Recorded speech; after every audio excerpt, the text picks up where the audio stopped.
불렀던 노래가 오늘 헌금송할 때 했단 말이에요. 아주 간단하지만은 은혜를 받았을 때는 그 노래가 너무 좋은데 주님 말씀대로 살지 못하는 것이 조금씩 있을 때 좀 부담이 되더라고요. 사랑의 주님 닮기 원하네. 그 아름다운 주님 예수 이 세상에서 저 천국까지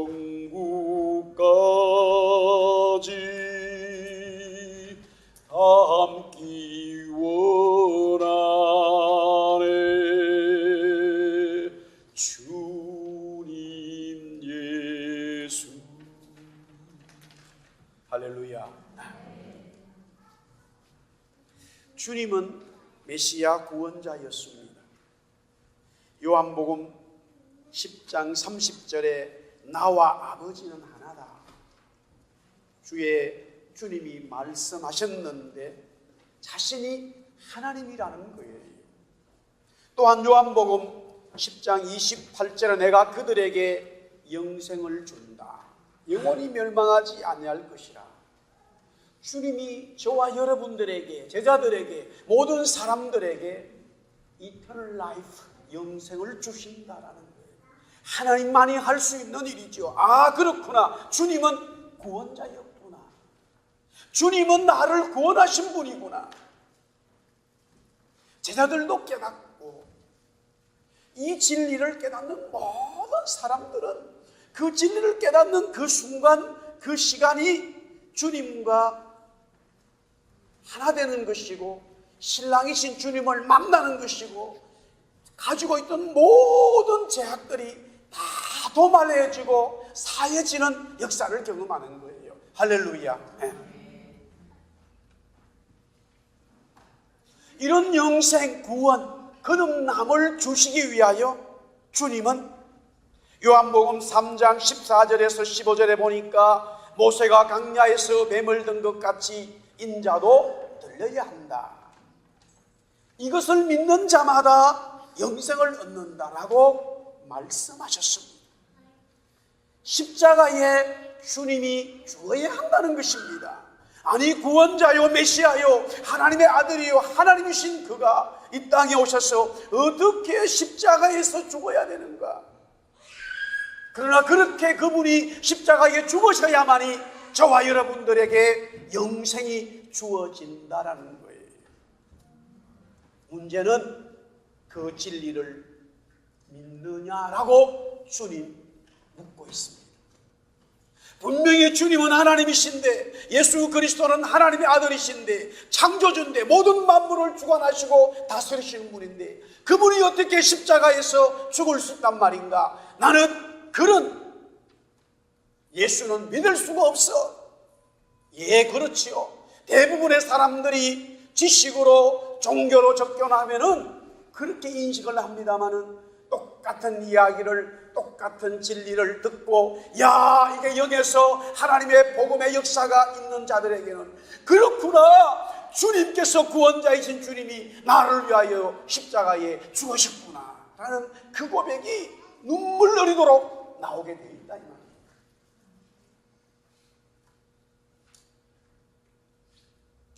그런데 그런 주님께서 또 분명히 죽으셨지만 3일 만에 살아나셨다는 거예요. 제자들이 두려워서 어느 한 집에 문을 잠그고 있었는데 그곳에 주님이 나타나셨어요. 사랑하는 제자들아, 평강이 너희에게 있을지어다. 너희에게 평강이 있을지어다 라고 말씀하시면서 주님, 부활하신 주님이 나타나셨어요. 할렐루야.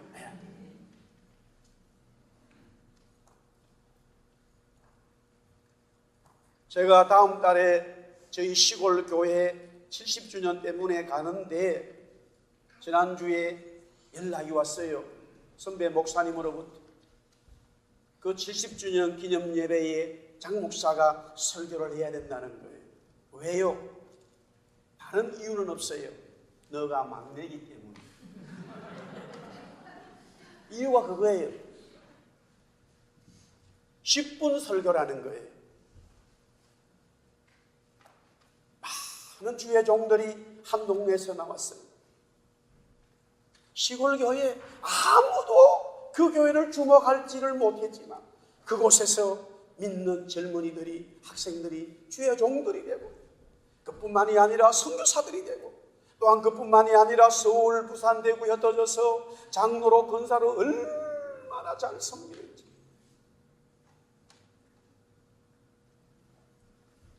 그와 같은 은혜가 어떻게 임했을까? 주님이 나를 위해서 십자가에 죽으시고 주님이 나를 위하여 3일 만에 살아나셨다는 것을 믿는 진리를 경험했기 때문에, 그 진리를 받아들였기 때문에, 그 진리가 각 사람들에게 역사했기 때문에 소망 없고 비전 없고 도저히 살 수 없는 그런 상황들 속에서 하나님의 은혜를 경험하게 되었다, 이 말입니다. 제가 제자 훈련할 때는 그런 좀 이야기들을 이렇게 편안하니까 합니다만,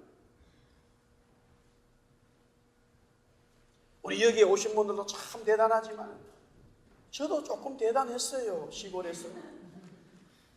그런데 너무 가난했다, 이 말입니다. 너무 가난했기 때문에 그 모든 것들 할 수 있는 아무것도 없었어요.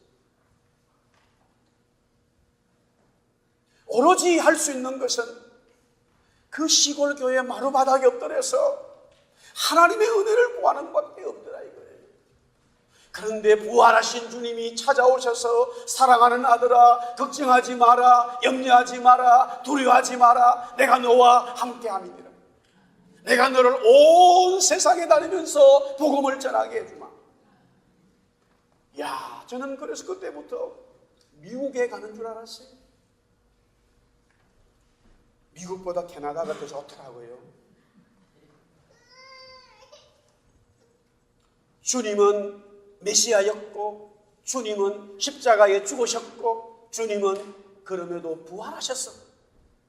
제자들에게, 지금 저와 여러분들에게 살아나셔서 말씀하고 있는 분이라는 것을 오늘 이 시간에도 예수 그리스도 이름으로 축원합니다. 그런데 의문이 있습니다. 분명히 예수님의 부활을 보았음에도 불구하고 제자들은 고향 갈릴리로 왔고 옛 직업인 어부의 삶으로 돌아가고 말았습니다. 이런 배은망덕한 제자들이지만 부활하신 주님은 그들이 있는 갈릴리 호수로 먼저 가셨습니다. 주님의 사랑을 볼 수 있습니다. 아니, 사랑이 아니고서야 할 수 없고 더더욱이 이해할 수 없는 장면들입니다. 사랑으로만 보여줄 수 있습니다. 주님의 사랑의 절정이 뭐냐?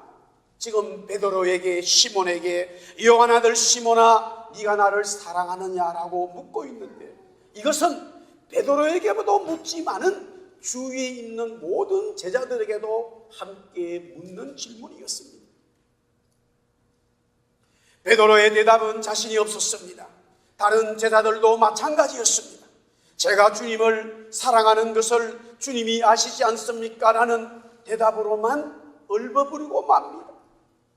대제사장의 뜰에서 3번이나 예수님을 부인하지 않았다면, 예루살렘에서 부활하신 주님을 보지 않았다면, 다른 동료들을 갈릴리 호수로 데려와서 함께 고기를 잡도록 하지 않았다면, 아마도 베드로는 자신 있게 주님 앞에서 나 주님 사랑합니다, 주님 배반하지 않았습니다, 그렇게 당당히 말을 했을 거예요.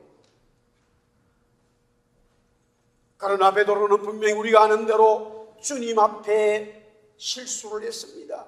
큰 범죄를 했습니다. 주님의 부활을 목격했음에도 다시 옛날 지금으로 돌아오는 믿음 없는 자가 되고 말았습니다. 이때에 베드로를 비롯한 그 제자들을 안고 가는 예수님의 사랑 때문에 그들은 다시 한번 일어설 수 있는 놀라운 부활의 기적 이후에 사랑의 기적을 경험하게 됩니다. 요한의 아들 시몬아, 너가 나를 사랑하느냐고 묻는 이 질문 속에는 예수님이 과거에도 베드로를 사랑했고 지금도 사랑하시고 이후에, 아니 영원히 사랑한다는 그 짧은 메시지가 묻는 질문 속에 있습니다.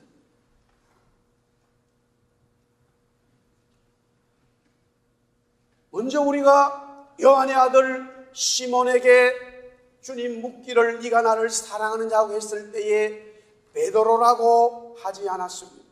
베드로의 원래 이름은 시몬입니다. 맞아요. 그러나 예수님이 베드로라고 하는 이름을 지어 주었습니다. 베드로는 반석입니다. 반석이라는 뜻입니다. 무슨 일이냐? 주는 그리스도시요 살아계신 하나님의 아들이라고 고백한 시몬에게, 시몬아, 너가 제대로 고백을 했구나. 너가 이렇게 고백하고 안 것은 너 육신의 아버지가 아니라 하늘에 계신 나의 아버지가 알려준 성령의 역사다. 그래서 이 천국 열쇠를 이게 맡긴다라고 주님 말씀하셨습니다. 그러면서 하는 말이 이제부터는 시몬이라 부르지 말고 내가 지어주는 새 이름 베드로라고 하라 말씀하셨어요. 그래서 예수님은 베드로라고 하는 이름을 지어준과 동시에 그때부터 계속 부를 때에 시몬으로 부르지 않고 베드로야 베드로야 베드로야라고 불렀다라는 사실이에요. 그런데 부활하신 주님이 갈릴리 호숫가에서 고기 잡는 베드로에게는 베드로야라고 묻지 않고 시몬이라고 불렀고 거기에다가 시몬의 아버지 이름인 요한까지 덜먹였다 이거예요. 요한의 아들 시몬아, 베드로라는 이름을 빼고 요한의 아들 시몬아, 너는 나를 사랑하느냐라고 주님 말씀하고 있습니다.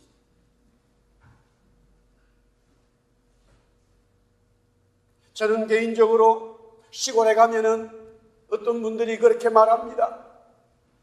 저를 보고는 야 목사 됐다고 칭찬하고 그렇게 격려를 해주는데, 그러면서 뒤에 어떤 분들은 꼭 저희 아버지 함자를 석자를 끄집어내요. 그분도 말할 때나 제가 들을 때나 좋지 않다 이거예요. 그럼에도 불구하고 너가 그렇게 목사가 됐구라는 거예요. 지금 시몬에게 요한이라고 하는 아버지까지 덜먹입니다. 뭡니까? 원래 베드로는 베드로가 아니었고 시몬이었고, 시몬은 그의 아버지 요한의 아들이었습니다. 아버지도 그렇고 본인도 그렇고 다 어부였어요. 갈릴리 가버나움에서 어부였습니다. 고기 잡는 사람이었어요. 배우지 못한 사람이었어요. 그들이 베드로를 비롯한 제자들이 성령 받고 예루살렘 성전 앞에서 복음을 전할 때에 사람들이 말합니다. 저거 뭐야? 갈릴리 사람들 아니야? 갈릴리 사람들이 어떻게 여기서 또한 이렇게 말합니다. 저 무식한 쟁이가 어떻게 하루아침에 저렇게 유식한 자가 됐지? 사람들이 막 그렇게 말을 합니다. 성령 받았기 때문에 세상의 지식 위에 하나님의 놀라운 성령의 지식이, 성경의 지식이, 말씀의 지식이 그들에게 임했던 것이죠. 그러나 원래 시몬은 그의 아버지로부터 본인 다 배우지 못하고 무식하고 천한 사람 중에 하나였습니다. 예수님이 요한의 아들 시몬이라고 부른 것은 시몬아 베드로야, 내가 그때부터, 아니 창세전부터 나는 너를, 과거 어느 시점부터 계속적으로 너를 사랑했다라는 말을 하고 있는 거예요. 사랑하는 성도 여러분 어떻습니까? 지금 우리가 이 시간에도 주님이 나를 사랑해 주시겠지만 우리는 분명히 과거에로부터 주님의 사랑을 받은 자들이에요. 할렐루야. 그러나 주님은 질책하지 않았습니다. 너가 왜 나를 3번이나 부인하느냐? 너는 왜 2번이나 내 부활을 보면서도 이 갈릴리로 왔느냐? 너는 왜 네 혼자만 오지 동료들 다 데리고 와서 함께 죽자고 그러느냐? 라고 주님은 질책하지 않으셨어요.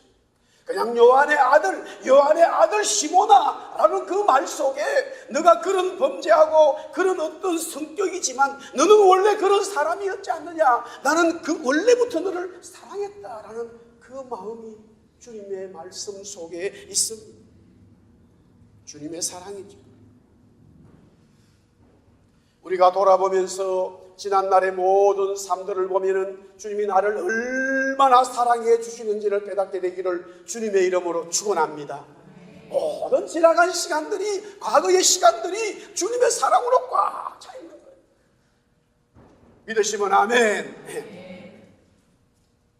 지금 또한 두 번째로는 지금 현재의 주님은 베드로를 사랑하고 계십니다.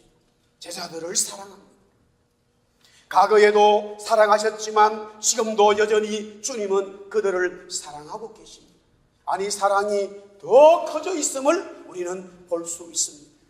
자, 요한복음 21장 4절의 문제 보니까 날이 새어갈 때에 예수께서 바닷가에 서셨으니 제자들이 예수이신 줄 알지 못한지라. 주님은 자신을 알아보지 못하는 우매한 제자들에게 여전히 그들을 외면하지 않으시고 그들에게 사랑을 주시기 위하여 갈릴리 호숫가에 와서 서 계시고 있습니다. 가만히 이 성경을 보면요, 먼저 예수님은 부활하셔서 그들에게 지금 오늘 세 번째로 나타나시고 있습니다. 먼저 우리 21장 1절에 보니까 이렇게 말합니다. 그 후에 예수께서 디베라 호수에서 또 제자들에게 자기를 나타냈다라고 말하고요. 14절에 보니까 예수께서 죽은 자 가운데서 살아나신 후에 세 번째로 제자들에게 나타났다라고 성경은 기록하고 있습니다. 다시 말씀드립니다. 예수님이 부활하셔서 지금 세 번째 이 제자들에게 나타나시는데, 가만히 보니까 첫 번째는 안식 후 첫날, 즉 예수님이 부활하시자마자 제자들이 있는 예루살렘의 어느 방에 갇혀 있을 때에, 자기들이 문을 잠그고 있을 때에 그곳에 나타났습니다. 그런데 그때에 다른 제자들은 다 있었습니다마는 도마가 없었지요. 그러고 나서 8일이 지난 후에 제자들과 도마가 함께 있는 그곳에 예수님이 또 나타나셔서, 도마야, 네가 나를 의심하였느냐? 예수님이 첫 번째 나타나실 때에 도마는 없었습니다마는 제자들이 도마에게 그렇게 말합니다. 야, 부활하신 예수는 우리는 보았다, 만났다라고 말하니까 나는 예수님의 그 손과 옆구리 손에 넣어보지 않고서는 나는 믿지 못하겠다라고 도마가 말합니다. 주위의 모든 제자들이 아니야, 나 혼자 아니야, 같이 봤다니까. 아무리 얘기해도 도마는 믿질 않아요. 그 이야기를 예수님이 그 자리에 없었지만은 듣고 계셨다면서요. 사랑하는 성도 여러분, 부활하신 주님은 다 듣고 계십니다. 아멘. 오늘 이 자리에도 계신 줄 믿습니다. 그래서 8일 지났을 때 나타나셔가지고 바로 도마에게 그렇게 말해요.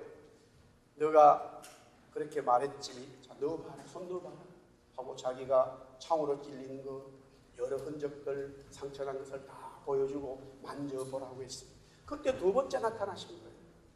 그리고 오늘 본문에 갈릴리 호수에서 또 나타나셨는데, 그렇게 두 번이나 제자들이 보았어요. 예수님 만났어요. 부활하신 주님과 대화했어요.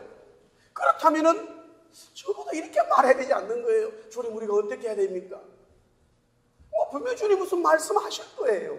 그런데 그들은 두 번이나 부활하신 예수님 만나고도 어떻게 된 일인지 모르지만은 베드로가 또 대장이니까, 은혜 받는데도 대장인데 죄 짓는데도 대장이에요. 이게 막 끌고 와가지고 보니까 갈릴리 호수로 와버렸어요. 고향으로 와버렸어요.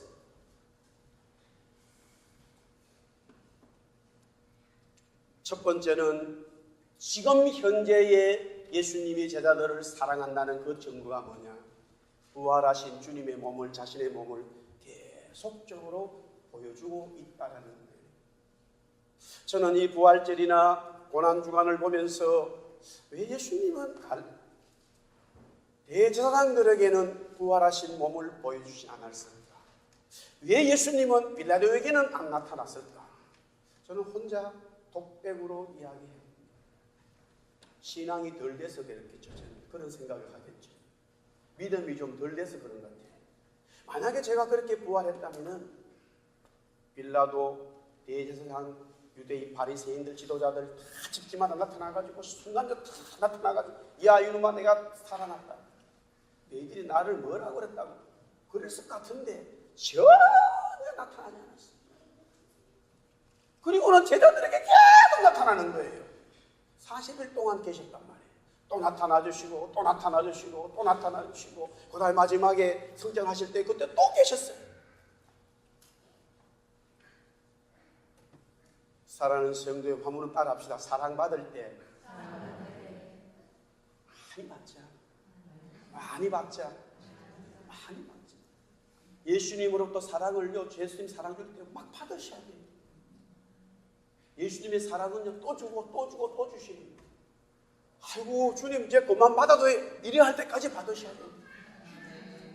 또 나타나시는 거예요. 사랑받을 사람들, 회개할 사람들이 많은데 그 사람들은 안 나타나시고 계속 제자들에게 자기의 몸을 보여주십니다. 그 다음에 예수님이 제자들에게 현재적으로 사랑해 주시는 거 뭐냐? 두 번째로는 자기들이 원하는 그 충족을 물고기 잡는 것을 해결해 주셨다.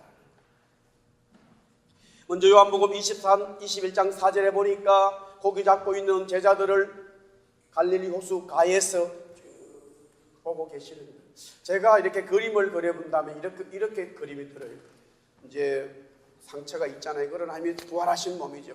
그래서 막 베드로를 입혀 제자들이 열심히 고기를 그 밤에 잡는데 팔짱을 그래 많이 잡아봐라 이놈들아 못 잡았겠어. 이런 마음은 아니고 거기서 긍휼한 마음을 가지시고 제자들을 보고 계십니다. 이 자체를 우리가 이 그림으로서 여러분들 이 그림 이미지가 여러분의 속에 영으로 딱 접속이 됩니다. 우리 인터넷 접속돼 있으면 눈물이 나고 주님 감사하고 찬송이 나오게 돼 있어요.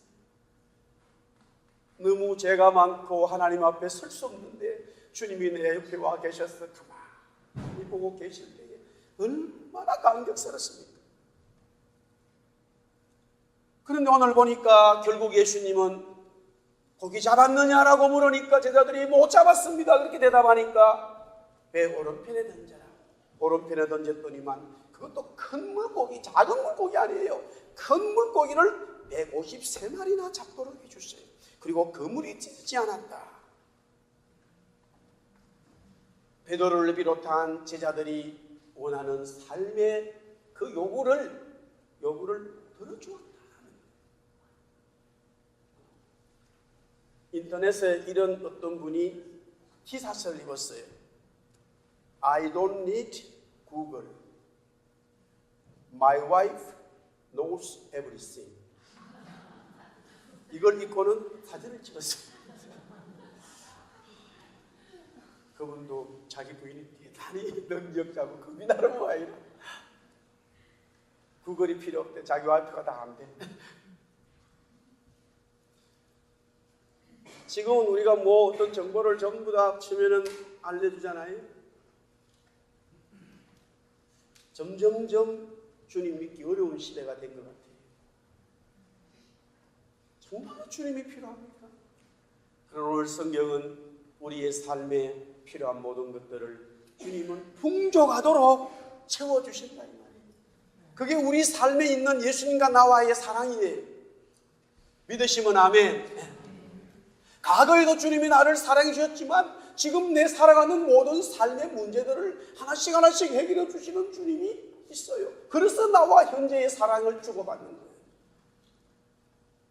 그뿐만이 아니죠. 세 번째는 먹여주신다라는 거예요. 음식을 준비했다. 요한복음 21장 9절에 보니까 육지에 올라와 보니 숯불이 있는데 그 위에 생선이 놓였고 떡빵이 있더라.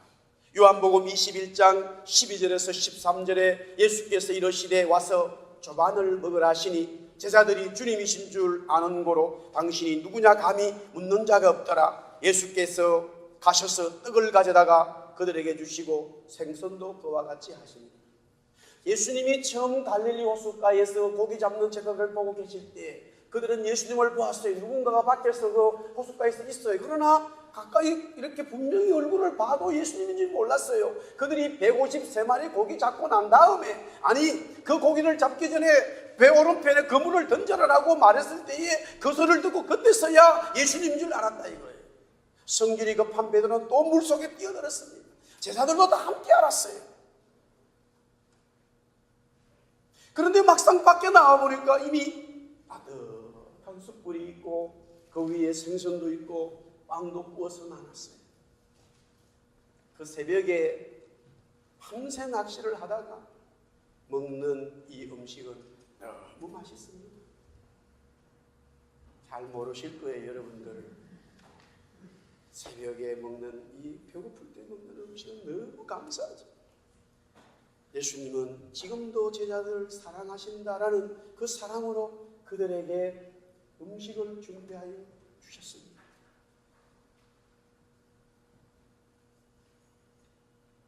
지금 저희 딸이 제 집에 같이 사는데 밥 먹고 나서 제가 빈 그릇을 설거지통에 넣으면 굉장히 놀라요. 자기가 8년 전에는 아빠의 그런 모습을 못 봤던 모양이에요. 너무 감격해 하는 거예요. 물 한 잔 따라주면 막 놀라가지고 굉장히 감사해요. 제가 그렇게 아주 좀 안 좋았던 나쁜 남편이고 아빠였던 모양이라. 예수님이 직접 음식을 준비해 주시는 거 보면 제자들이 너무 감사하죠. 언젠가는 나도 음식을 차려가지고 제가 준비해서 우리 아내와 아이들에게 한번 초청을 해야 되겠다. 그런 마음은 있는데 용기가 나지 않네요.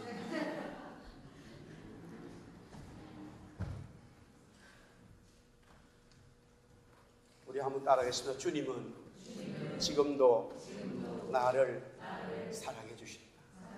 사랑하는 성도 여러분, 주님이 십자가에 죽으시고 부활하셨잖아요. 여러분의 삶에 필요한 것들을 구하십시오. 주님이 배 오른편에 던지라고 말씀하시고 그뿐만이 아니라 여러분들에게 필요한 것들을 직접 챙기셔서 준비하여 주시는 주님을 경험하기를 주님의 이름으로 축원합니다. 마지막 세 번째는 미래에도 여전히 주님은 우리를 사랑해 주신다는 거예요.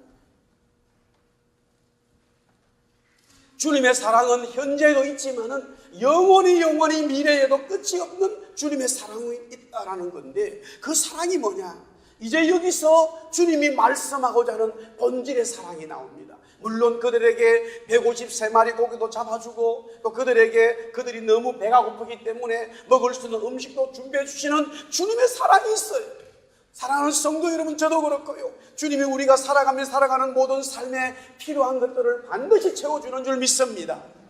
그러나 그 사랑으로 끝이지 말고, 그 사랑으로 종결하지 말고, 주님이 미래에 영원히 주시고자 하는 그 사랑의 속으로, 그 사랑 속으로 빨려 들어가기를 원합니다. 첫 번째 주님이 주시는 미래의 사랑은 뭐냐? 다시 말씀드리지만 주님이 부활했다고 하는 사실이에요. 주님이 부활의 몸을 3번씩이나 제자들에게 보여주시는 것은 미래에도 그들을 사랑하시고 영원히 그들과 함께 하겠다라는 것이에요. 죽은 자는 미래에 사랑을 나눌 수 없습니다. 다시 말씀드립니다. 죽은 자는 더 이상 사랑을 나눌 수가 없어요. 살아있는 자만이 사랑을 나눌 수 있죠. 작년에 사랑하는 후배 목사가 갑자기 하늘나라로 갔습니다. 함께 있을 때 참 많이 서로 사랑을 나누었어요. 그러나 이제는 더 사랑을 나눌 수가 없지요. 죽었습니다. 함께 하지 못합니다. 미래의 사랑이 없어요. 2년 전에는 어머님이 돌아가셨어요. 참 많은 사랑을 받았고 또 저도 어머님 사랑하려고 많이 노력했습니다. 그러나 이제는 사랑을 받을 수가 없어요. 줄 수가 없습니다. 죽음이라고 하는 것은 미래가 없는 거예요. 죽음이라고 하는 것은 끝이 나버린 거예요.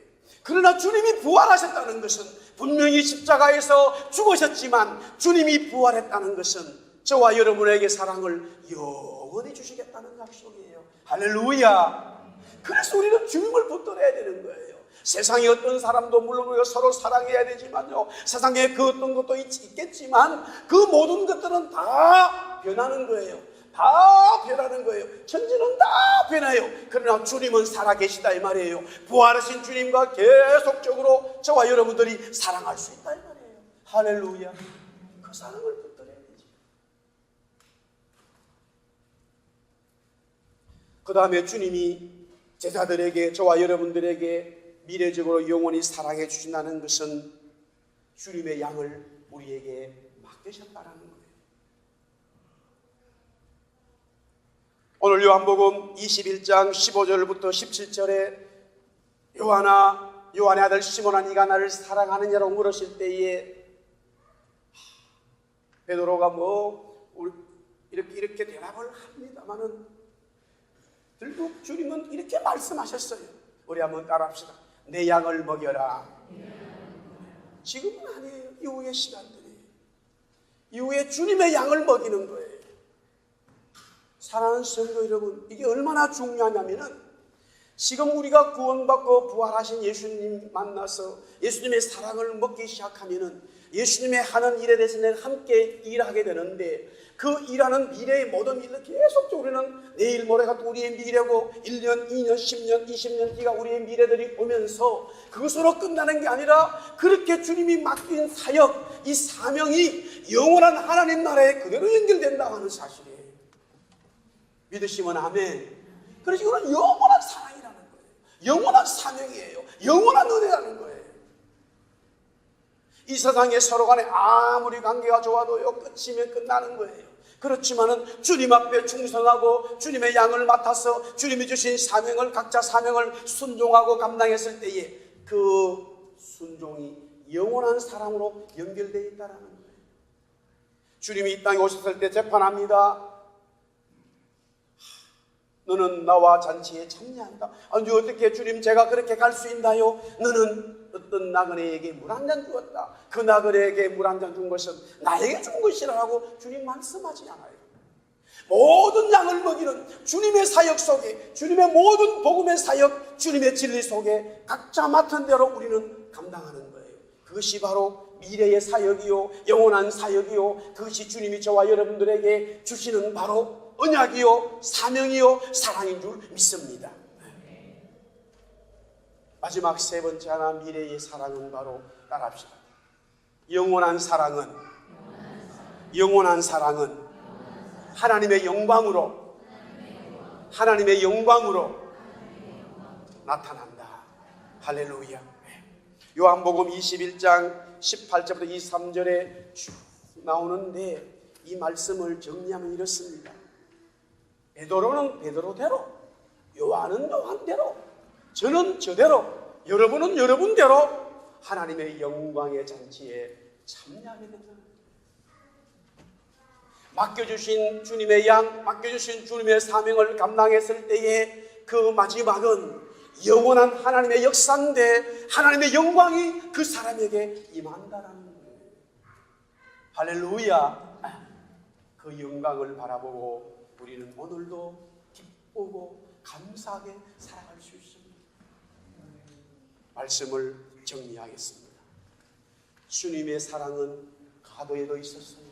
주님의 사랑은 지금도 저와 여러분의 모든 삶의 필요를 채워주시는 줄 믿습니다. 그뿐만이 아니라 주님의 사랑은 이래 영원한 사랑으로 우리와 연관되어 있어요.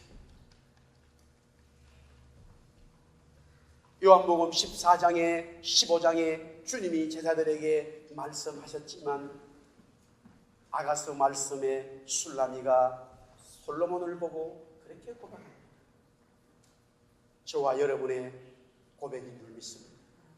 주님은 내 안에 있고 나는 주님 안에 있습니다. 우리 한번 따라합시다. 주님은 내 안에 계시고 나도 주님 안에 있습니다. 이 사랑은 과거와 현재와 미래 영원한 주님이 우리에게 주시는 사랑인 줄 믿습니다. 사랑 붙들고 한주한 또 승리하기를 살아계신 예수님의 이름으로 축원합니다.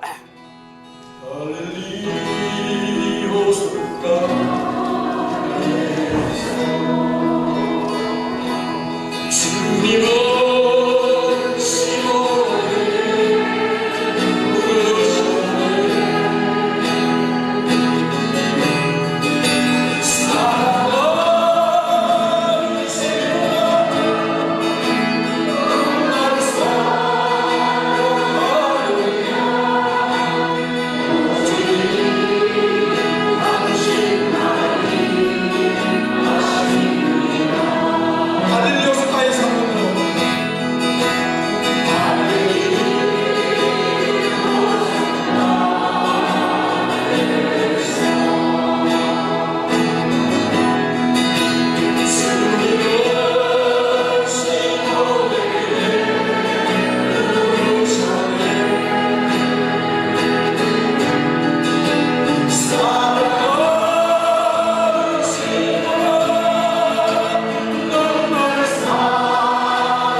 십자가에 죽으시고 부활하시고 지금도 여전히 아니 영원히 우리를 사랑해 주시는 예수 그리스도의 은혜와 하나님 아버지의 사랑과 성령님의 역사가 충만하시고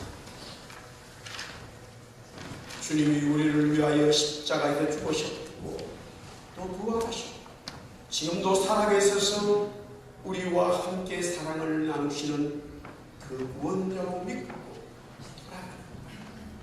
사랑하는 성도들 머리 위에 가정과 기업과 직장과 산 위에 이제로부터 영원토록 함께 있을지어다.